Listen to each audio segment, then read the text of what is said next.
best interest. This is great for me. This is beautiful and just like the universe planned it.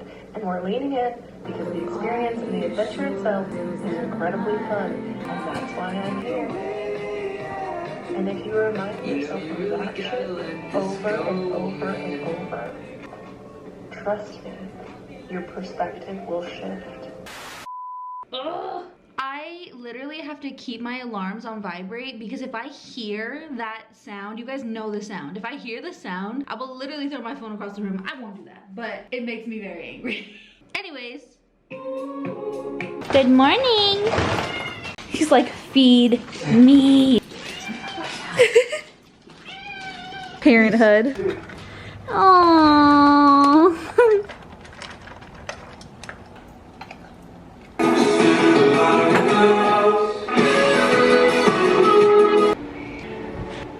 Good morning, welcome back to my channel. Today is gonna be a day in my life and if this alarm goes off one more time, I'm gonna lose my mind. Today is gonna be a day in my life in vet med, but today's gonna be an exciting one because I'm bringing my kid with me to the clinic, and by kid I mean dog. And I'm really excited. We're just doing some maintenance, we're doing some preventative, some good stuff, so it's gonna be exciting. And yeah, I'm gonna show you what I packed in her bag for the hospital because she's gonna have to sit there with me all day, so I wanna make sure she's comfortable. But let's get into it. Starting off strong, we have a stool sample, LOL, mom things. We have some treats for positive reinforcement. We have a little water bowl so that she has her own. And then we're bringing a toy for her since she's gonna be sitting there for a while. I want her to be amused. And then a blanket so it smells like home and she's not stressed. Oh, we should also pack her melatonin chews just in case she gets nervous. Looking around, nobody's with me, guess I'll move on ahead.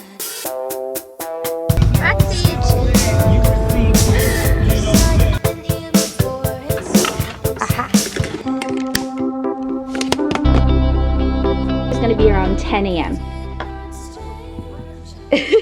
Okay, wonderful.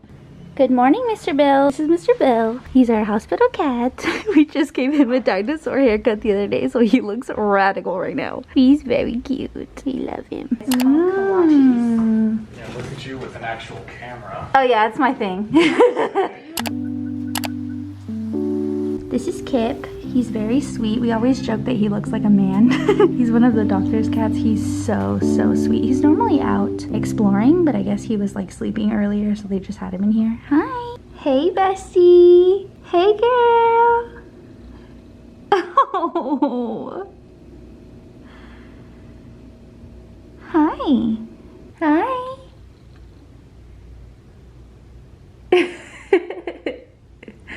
Hello. I wonder what he's dreaming about. Oh my gosh. Are you kidding me? Are you kidding me? Oh my god. I need to get home to my cat ASAP. ASAP. Say hello. I am Sweet Kitten. I need a home to go to. Hello. Do you see yourself? Oh my goodness. Oh my goodness. You guys, I cannot take any more pets home. Also, look how cute this is. The practice managers leave coloring books out for everyone to help manage stress. That's literally the cutest thing I've ever seen.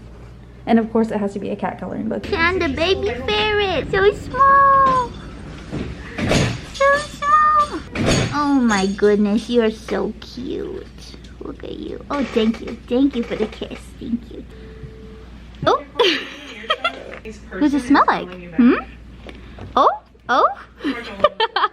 So those ferrets that I was showing you guys a little bit earlier, it's because we work with a rescue. And so we do a lot of medical care for their ferrets and they're so cute. It's just a fun time. It's really, it's one of my favorite parts about our clinic is that we work with so many nonprofits, but I don't tend to get a lot of that on film a lot of the time. So it was cool that I could show you today. And we're just waiting for her results so that we can give a heartworm injection, and yeah, come here. Say, I just had my exam. I did so good. Yeah? This is your baby. You did a good job. Mm-hmm. Can you start for us today? Look at me, beautiful. Ladies and gentlemen, she's back. It's fall. If you know me, you know. It's fine. If you know me, you know that every single year I'm completely obsessed with pumpkin cream cold brew, as I should be, as everyone should be, like the rest of the population. But I'm so excited. And then also, I got my little muffin. Wait.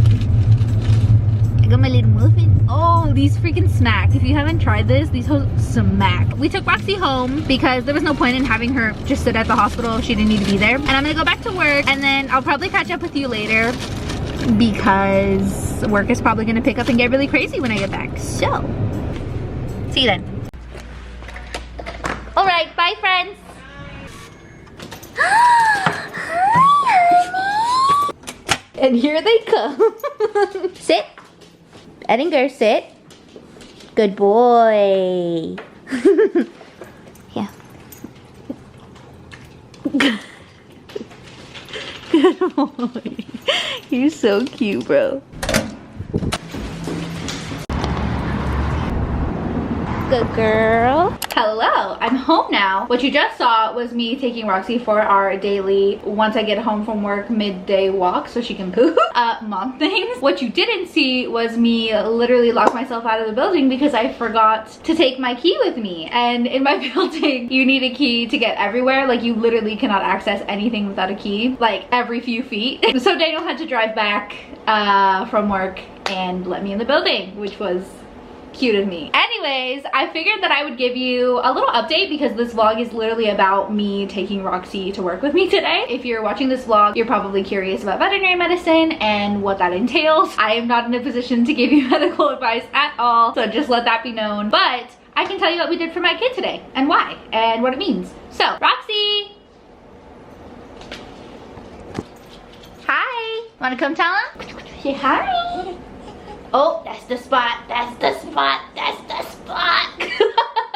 So today was just kind of an average preventative exam, routine exam, annual exam. She's already had an exam this year, but we were establishing care in Dallas because we have not established care with a primary care doctor here in Dallas. We only have one in California, which is obviously not much use to us anymore. And because I work in veterinary medicine, I have always taken her to the clinic that I work at for her care because I work very closely with the doctors and thus trust them a little bit more than I would trust a stranger. Not that there's any doctors who you shouldn't trust. They all go to school, and vet school is very expensive and competitive, and veterinarians are very passionate about what they do. But I work very closely with the doctors in my practice and thus just kind of have a better understanding of the way that they work and the thought process that they have, and just in general have a good relationship with them. I think that that's very important because if I'm comfortable with the DVM, then I'm going to be comfortable vocalizing concerns that I otherwise might not be as comfortable vocalizing. So yeah, that's just feel nobody asked for. So we took her in, we had her get an exam. We needed to check a couple things off of our list. We needed to get her some heartworm preventative on board because in the South, heartworm is rampant.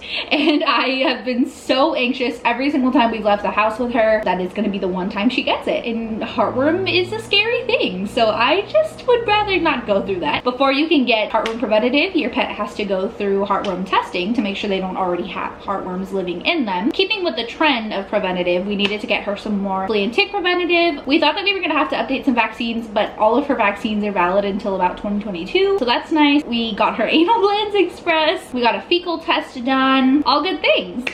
Nothing really interesting, thankfully nothing interesting. We're all on board and we're all up to date, and that's exciting. If you are a pet parent and you are looking for support, do not be afraid to ask questions at your local veterinarian's office. Do not be afraid to call in. Do not be afraid to find the place that works best for you and your pet. It's so important for you to feel comfortable and safe and listened to. I promise you, there is an environment where you will feel safe and heard and taken care of. So prioritize that and be selfish. Be selfish with the choice that you make. These kiddos literally are the loves of our lives. So it's so important for us to be advocates for them and to do absolutely everything that we can. We can never pay them back for everything that they do for us. And as much as we love them, it'll never equal how much they love us. And that is absolutely insane because we all love our pets so much.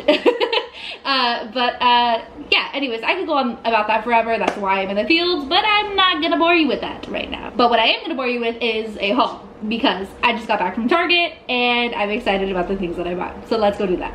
Wait, before I stop talking about work, I wanted to show you guys this because it is so cute. Okay, so at my clinic, we do these things called Snaps. Basically, it's a little station that's set up in the hospital where there are little pieces of paper, little pens, and a big jar. And throughout the week, you're encouraged to, it's just kind of a thing that we do. You can go and just kind of make a note for somebody in the clinic, whether it be because they're doing a wonderful job, or because they helped you with something, or because you liked the way they handled a certain situation. You basically are just giving kudos to somebody to let them know that you noticed them. And I think that that's a really sweet concept. So every single day during morning rounds, that little jar is kind of tossed around and a snap is pulled out of it. It gets read out to everyone, and everybody that's standing there snaps for the person. That's why it's called a snap. And funny thing, this is actually my 1-month anniversary of being with this clinic, which is so funny. I did not plan to talk about this today, but it's so fitting. I actually in the past few weeks have gotten 2 already, which are so sweet. One of them is from a doctor and the other one is from the woman who's training me. And I just think that this is the most heartfelt thing ever. Don't underestimate how much that small encouraging comment can mean to somebody, because you have no idea. You know, maybe they think they're doing a bad job, maybe they are having a hard time, maybe they just like are not into it that week, and you just pointing out something and like taking that extra effort can make all the difference, and that's really powerful. So normalize platonic intimacy and know that vulnerability is a superpower. So anyways, let's get into the haul.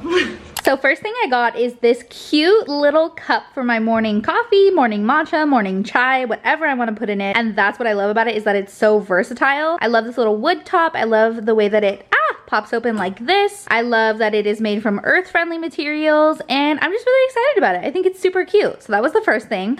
I got some deodorant. I love it. Basically, I have sensitive underarms and I like this, so it works for me. Then I picked up a new probiotic, which you saw me take this morning. This was super exciting to me because I used to take B12 on its own as well as a probiotic, and I thought that this was perfect, especially because it's a berry flavor, and y'all know how crazy I am about berries. But to my disappointment, they're not that good. I tried them today and they kind of suck, so whatever.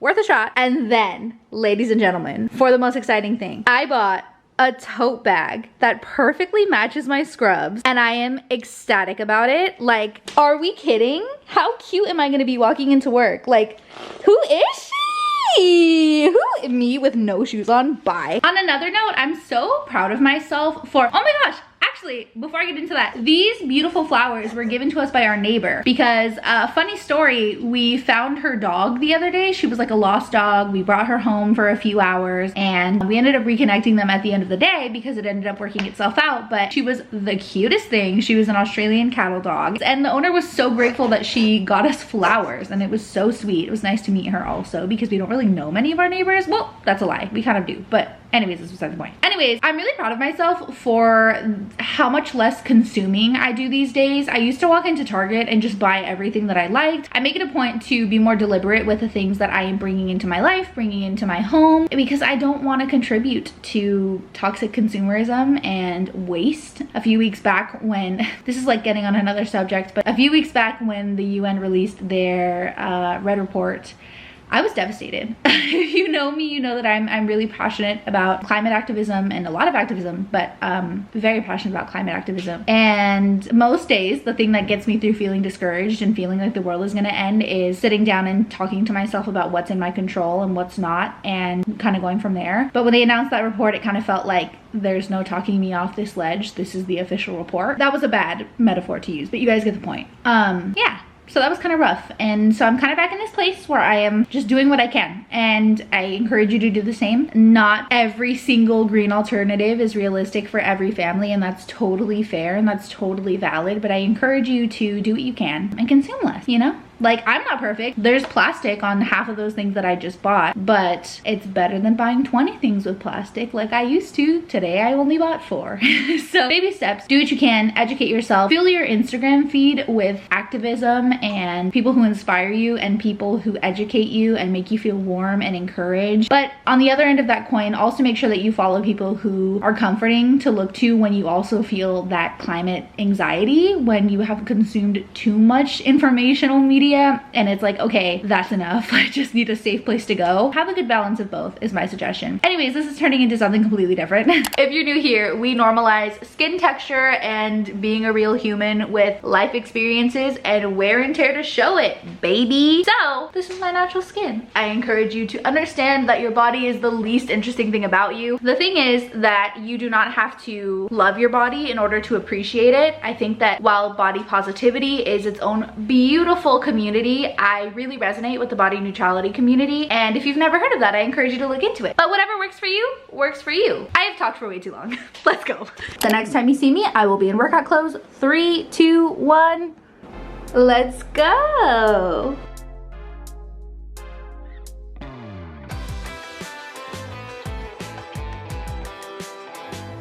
Hi friends, here we are again in my bathroom. We are approaching the end of the night where I start to implement my night routine. Typically by this time I have already packed my lunch, put it in the fridge, packed my bag for the next day, gotten my clothes ready for the morning, spent some quality time with family, eating dinner, just laughing, talking about the day that we just had, reading a book, and unwinding, but most importantly, unplugging. So if I took you along for the rest of the day, I would not be being truthful because typically I literally put my phone in a whole other room so that I'm not tempted to use it past like 8:30, 9 o'clock. So I'm gonna log off here, but thank you so much